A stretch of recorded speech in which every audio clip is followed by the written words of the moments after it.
Welcome to the first David Pakman show during the regime of President Donald Trump. The era of the orange president-in-chief has begun, and it began with a truly bizarre speech among one of the most poorly attended inaugurations in a long time, followed by the biggest protests in American history, which we will get to. We will get to all of it, so I'm glad you're with us today. Trump seemed genuinely bored, annoyed, and just sort of uninterested during the entire inauguration. I got a pretty sinister vibe from the entire Trump clan sitting up there, sort of a dark energy and an absolutely ludicrous inauguration speech that many Trumpists thought were great. I had people tweeting me, Pat, about how wonderful the speech was. It's a beginning to the return of American greatness, etc.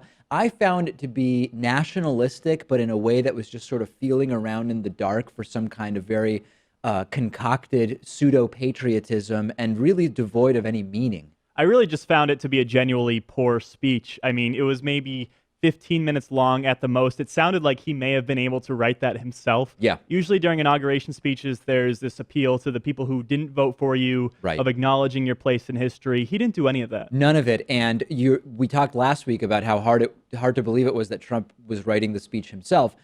After hearing it, I think it's actually possible. I don't know if you've noticed that Trump seems incapable of complex sentence structure. You know, President Obama would be asked a question. He would say, let me say a couple of things.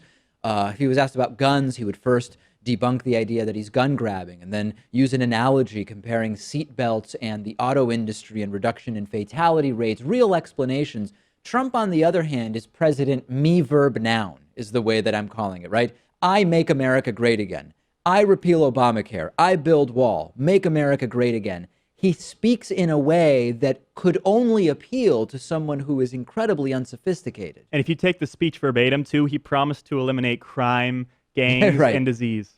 And giving this vaguely nationalistic and bizarrely written speech, Trump chose multiple times to repeat an anti-Semitic slogan that he was specifically asked not to use by the Anti-Defamation League. It's called America First.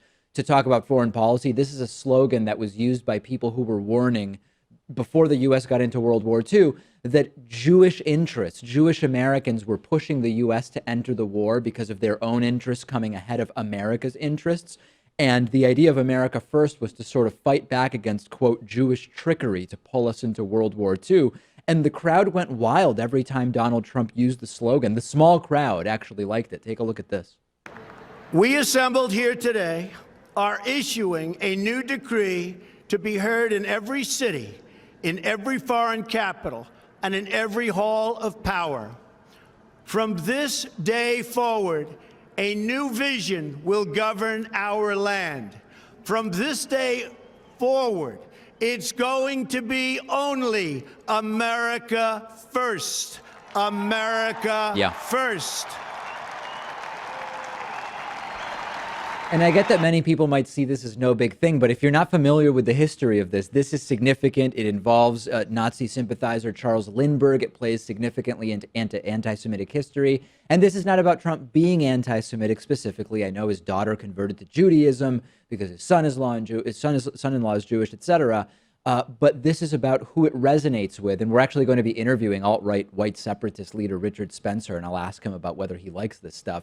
But it certainly is arousing the white supremacists that love Trump. David Duke, for example, actually sent out a tweet where he said, Dr. David Duke, Trump inauguration speech declares war on the neocons and promotes our slogan, America First. Maybe since Trump doesn't read anything, he actually thinks that America First is something new that he came up with. The real slogan of the Trump administration is going to be the same one as of the Trump campaign and as of the Trump transition team, which is we're feeling around in the dark to see how we can possibly make it another day. And they've certainly made it another day, and they're going to be around, Pat. And again, I don't think Donald Trump is anti-Semitic. I don't think there's any reason to believe that. But this is some time for perspective here. This is a presidential inauguration. No doubt about it. And perspective completely missing from the entire proceedings over the weekend.